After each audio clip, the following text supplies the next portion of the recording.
ಇಂದೇ ಡೌನ್ಲೋಡ್ ಮಾಡಿ ಮತ್ತು ನಿಮ್ಮ ನೆಚ್ಚಿನ ಶೋಗಳನ್ನ ಆನಂದಿಸಿ. ಬಾರೆ ಲಚ್ಚಿ, ಬೇಡ ಕಣೆ, ನಂಗೆ ಇದೆಲ್ಲ ಒಗ್ಗಲ್ಲ. ಒಂದು ಕೆಲಸ ಮಾಡು, ನೀನು ಹೋಗಲ್ಲಿ, ನಾ ಇಲ್ಲೇ ಕೂತಿರ್ತೀನಿ. ನೀನು ಬರಲ್ಲ ಅಂದರೆ ನಾನು ಬಿಡಲ್ಲ. ಅಲ್ಲ ಕಣೆ, ನಾನೇನಾದರೂ ನಿನ್ನ ರನ್ನಿಂಗ್ ರೇಸಿಗೆ ಕರ್ಕೊಂಡು ಹೋಗ್ತಿದ್ದೀನಾ? ಬಾರೆ, ಹೇಳ್ಕೊಡ್ತೀನಿ, ನನ್ನ ಜೊತೆ ಸೇರ್ಕೊಂಡು ನಗು. ಹಾಯ್ ಫ್ರೆಂಡ್ಸ್, ಸಾರಿ ಲೇಟ್ ಆಯಿತು, ಬೇಜಾರು ಮಾಡ್ಕೋಬೇಡಿ. ಪರವಾಗಿಲ್ಲ ಬಿಡಿ.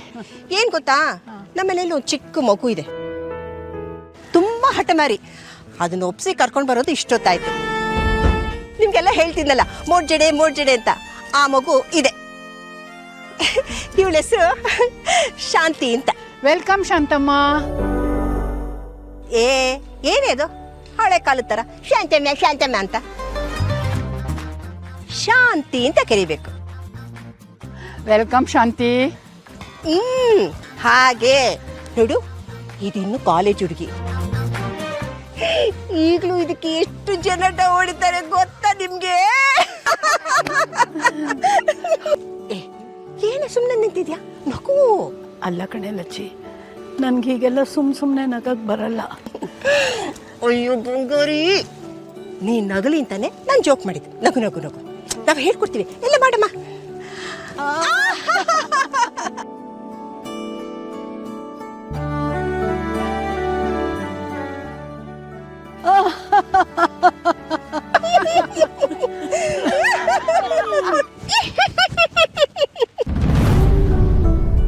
ಕಣ್ ಮನೋರ್ ಪಾತ್ರೆ ಕೈ ಹಾಕಿದ್ರೆ ಮರ್ಯಾದೆ ಅಲ್ಲ, ಕೈನೂ ಮುರಿತಾರೆ.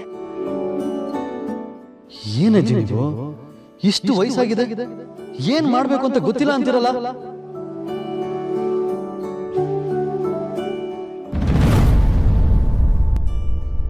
ಮೂರ್ಛಡೆ, ಏನಾಯ್ತಮ್ಮ? ಅಯ್ಯೋ ದೇವ್ರೇ, ಏನಾಯ್ತಮ್ಮ?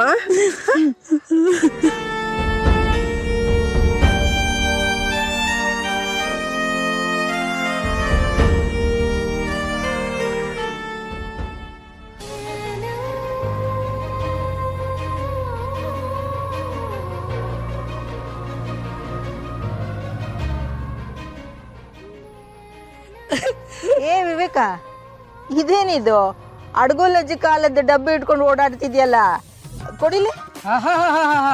ಡಬ್ಬಿ ಅನ್ನಕ್ಕೆ ಇನ್ನೇನು ಅಡಿಕೆಯಲ್ಲೇ ಸುಣ್ಣ ಹಾಕೊಂಡು ಇಟ್ಕೊಳ್ಳೋದು ಅನ್ಕೊಂಡ್ರಾ? Camera antique piece. ಇದೆಲ್ಲೋ ಸಿಕ್ತು ನಿನ್ಗೆ? ಇದು ನಿಧಿ ಹತ್ರ ಇತ್ತು. ಇದನ್ನ ನೋಡ್ತಿದ್ದಂಗೆ ನಾನು ಚಿಕ್ಕ ವಯಸ್ಸಲ್ಲಿ ಚಡ್ಡಿ ಹಾಕೊಂಡು ಗೊಣ್ಣೆ ಸೇರಿಸ್ಕೊಂಡು ಫೋಟೋ ತೆಗೆಸ್ಕೊಂಡಿದ್ದೆಲ್ಲ ನೆನಪಾಯ್ತು. ಅದಕ್ಕೆ ಆ ಕಾಲದ ಕ್ಯಾಮ್ರಾನ ನಮ್ಮ ಮಕ್ಕಳಿಗೆ ತೋರ್ಸೋಣ ಅಂತ ಇಸ್ಕೊಂಡಿದ್ದೆ. ಹೌದಾ? ನೀ ಕೇಳಿದ ತಕ್ಷಣ ಕೊಟ್ಬಿಟ್ಲಾ? ತಕ್ಷಣ ವಾಪಸ್ ಕೊಡ್ತೀನಿ ಅಂತ ತಗೊಂಡಿದ್ದೆ. ಆದ್ರೆ ಮದ್ವೆ ಜೊತೆಯಲ್ಲಿ ಏನೇನೋ ಬಂತಲ್ಲ, ಅದಕ್ಕೆ ಕೊಡಕ್ಕಾಗ್ಲಿಲ್ಲ. ಈಗ ಕೊಡೋಣ ಅಂತ ತಗೊಂಡು ಬಂದಿದ್ದೀನಿ. ಕೊಡೋದ್ ಕೊಡ್ತೀಯಾ? ಈ ಕ್ಯಾಮರಾದಲ್ಲಿರೋ ರೀಲ್ನ ತೊಳಸಿ ಫೋಟೋನೇ ಮಾಡಿಸ್ಕೊಟ್ಬಿಡು. ಹಾ, ಇದರಲ್ಲಿ ಇನ್ನೊಂದಿಷ್ಟು ರೀಲ್ಸ್ ಬಾಕಿ ಇದೆ. ನಾನ್ ಇದನ್ನ ತೊಳ್ಸಕ್ ಹೋಗಿ ಆಮೇಲೆ ಎಲ್ಲ ತೊಳ್ಕೊಂಡು ಹೋಗ್ಬಿಟ್ರ ಬೇಡ, ಇದನ್ನ ಹಂಗೆ ಕೊಟ್ಬಿಡ್ತೀನಿ. ಆದ್ರೂ ಇದರಲ್ಲಿ ಏನೇನ್ ಫೋಟೋ ತೆಗ್ದಿರ್ಬೋದು ಅಂತ ನನಗೂ ಕ್ಯೂರಿಯಾಸಿಟಿ. ಅದೇ ಸಿಟಿ ನನಗೂ ಇದೆ ಅಂತ ಹೇಳಕ್ ಬಂದೆ. ತಾರಾ ಮೇಡಮ್ ಹತ್ರ ಹೋಗಿ ಕೇಳು, ಅವ್ರ ಹತ್ರ ಎಲ್ಲದಕ್ಕೂ ಉತ್ತರ ಇರುತ್ತೆ. ಅಯ್ಯೋಯಪ್ಪ, ಬೇಡಪ್ಪ, ಕುಂಡೆ ಕಡಿತಿದೆ ಅಂತ ಇರುವೆ ಗೂಡ್ನೆ ತೆಗೆದು ಚಡ್ಡಿ ಒಳಗಡೆ ಹಾಕೊಳಕಾಗಿತ್ತ? ನೀವು ಸರಿಯಾಗಿದ್ದೀರಾ ಬಿಡಿ. ಹಾ, ನೀವು ತಾರಾ ಮೇಡಮ್ ಅಂದ ತಕ್ಷಣ ನೆನಪಾಯ್ತು. ಮೊನ್ನೆ ಅವ್ರ ಬಗ್ಗೆ ಯಾರೋ ಕೇಳ್ತಾ ಇದ್ರು, ಅವ್ರದ್ದು ಮದ್ವೆ ಆಗಿದೆಯೋ ಇಲ್ಲ ಅಂತ. ನಾನು ಆಗಿಲ್ಲ ಅಂದೆ. ಅವ್ರು ಯಾಕಾಗಿಲ್ಲ ಅಂದ್ರು. ಅವಾಗಲೇ ನನಗೂ ಡೌಟ್ ಶುರುವಾಗಿದ್ದು, ಮೇಡಮ್ ನಿಮ್ಗೇನಾದ್ರೂ ಗೊತ್ತಾ ಅವ್ರು ಯಾಕಾಗಿಲ್ಲ ಅಂತ? ಅಲ್ಲ, ಈ ಆಂಟಿ ಏಜ್ ದಾಟಿದ್ರು ಯಾಕೆ ಒಂಟಿಯಾಗಿದ್ದಾರೆ? ನಿನ್ಗೆ ಯಾತಿಕ್ ಅವೆಲ್ಲ, ಸುಮ್ಮನಿರು. ನಾನು ಅವ್ರನ್ನ ನೆನಪಿಸ್ಕೊಂಡ್ರೇನೆ ನನಗೆ ಅವ್ರ ಬಗ್ಗೆ ಭಯ. ನಾನ್ಯಾಕೆ ಅವ್ರ ಬಗ್ಗೆ ಯೋಚನೆ ಮಾಡ್ಲಿ? ಅವರು ನನ್ನ ಹತ್ರ ಕೇಳಿದ್ದಿನ ನಾನು ನಿಮ್ಮ ಹತ್ರ ಕೇಳಿದೆ ಅಷ್ಟೇ.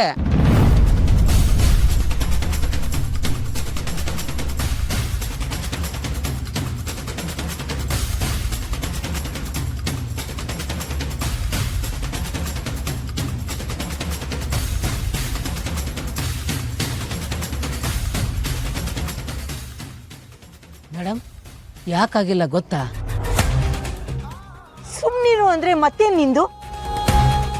ಅವ್ರ ಜೀವನ ಅವ್ರ ಇಷ್ಟ, ಏನ್ ಬೇಕಾದ್ರೂ ಮಾಡ್ಲಿ, ನಮ್ಗೇನು? ನೀ ಹೀಗ್ ಮಾತಾಡಿದ್ಯಾ ಅಂತ ಅವ್ರಿಗೆ ಗೊತ್ತಾದ್ರೆ ಏನಾಗತ್ತೆ ಅಂತ ಯೋಚಿಸಿದ್ಯಾ? ಎಲ್ಲದಕ್ಕೂ ತಮಾಷೆ ಮಾಡ್ಬೇಡ, ಸುಮ್ಮನಿರು. ಅಲ್ಲ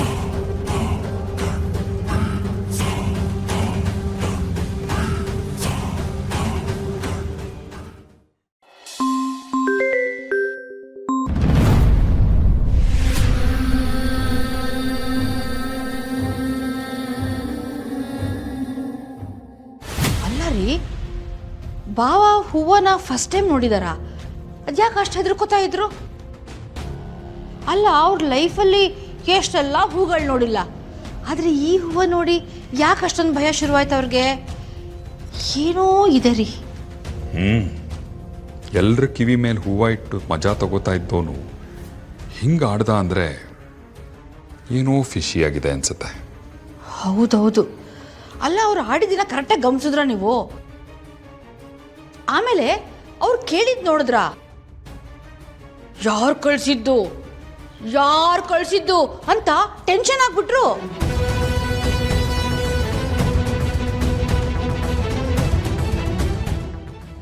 ರೀ, ನಿಮ್ಗೇನಾಯ್ತು? ಅದೇ ರಿಬ್ಬನ್ ಹೂವು ಒಂದಿಲ್ಲ, ಇಂಥದ್ದೇ ಒಂದು ರಿಬ್ಬನ್ ಹೂನ ಹಿಂದೆ ಎಂದೋ ನೋಡಿದ ನೆನಪು. ಹೌದಾ?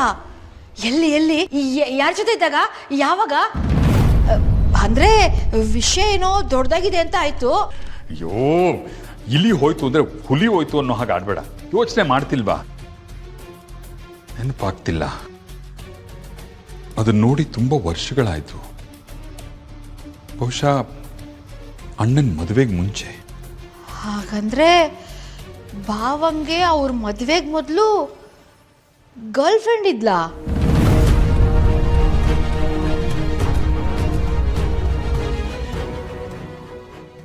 ಇಂಥ ಹೂವೆಲ್ಲ ಮಾಡಕ್ ಬರೋದು ಆಗಿನ ಕಾಲದ ಹುಡುಗಿಯರಿಗೆ ಮಾತ್ರ. ಆ ಟೈಮಲ್ಲೇ ಇದೆಲ್ಲ ಫೇಮಸ್ ಇದ್ದಿದ್ದಲ್ವಾ? ಅಯ್ಯ, ನಿನ್ನ ಬಾಯ್ ಗುಲಾಬಿ ತುರ್ಕ ಎಲ್ಲ ಅದಕ್ಕೂ ಹಿಂಗ ಅಂತ ಹಿಂಗೆ ತಿಂದು ಮಂಗಾಡ್ದಂಗೆ ಆಡ್ತೀಯಲ್ಲ. ಆವಾಗಿಂದ ನೀವು ಹೇಳಿದ್ ನೋಡಿ ನೆನ್ಪಾಯ್ತೇನೋ ಅಂತ ಕೇಳಿದೆ. ಏನು ಗೊತ್ತಿಲ್ಲ ಅಂದಮೇಲೆ ಇಷ್ಟೆಲ್ಲ ಬಿಲ್ಡಪ್ ಯಾಕೆ? ಹಾರಾಡಿದ್ ಯಾಕೆ? ಗೊತ್ತಾಗತ್ತೆ.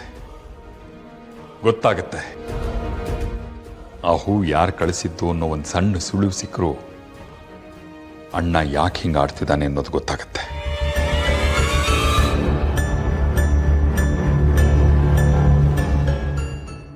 ಕರು